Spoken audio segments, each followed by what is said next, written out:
into federal programs? Probably the one, you know, not all of the 1.5 million, but the majority of it. We do charge, and one thing is, like we talked about the Veteran Service Officer, is it's 100% general fund supported. Not 100%, but about 80%. We charge cost plan to that program, and it serves a purpose in that it shows the true cost of providing that service.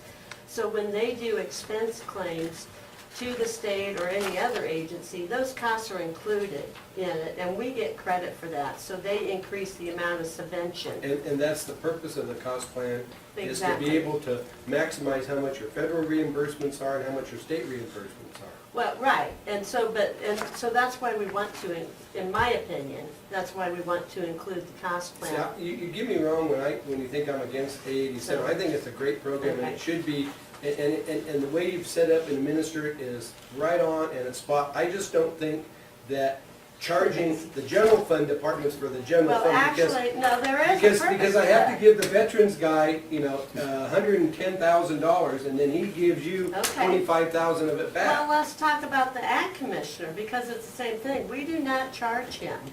And Why is he exempt? Is he your he's favor? general fund. Well, why are you exempting? Why isn't he being charged? He should be, that's my point.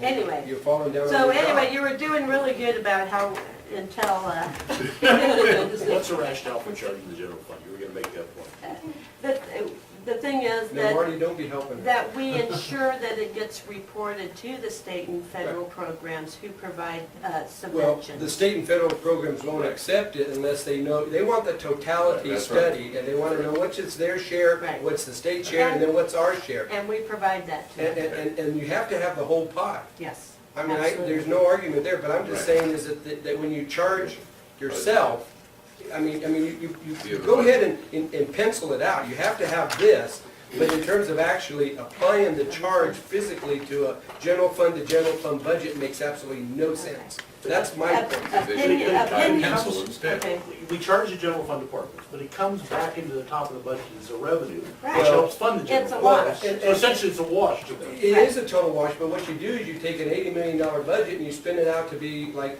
a $100 million budget. So what you do is you compound that, and it just makes your budgeting, I think, that much more difficult.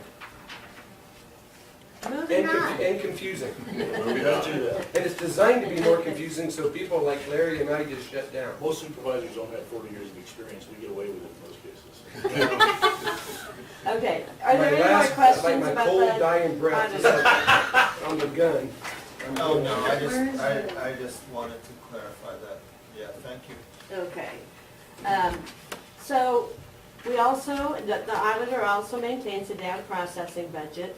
That budget is used to track the cost of the financial system, which we call YOLO because it's the same system as Yolo County, and the payroll system plus the capital asset software.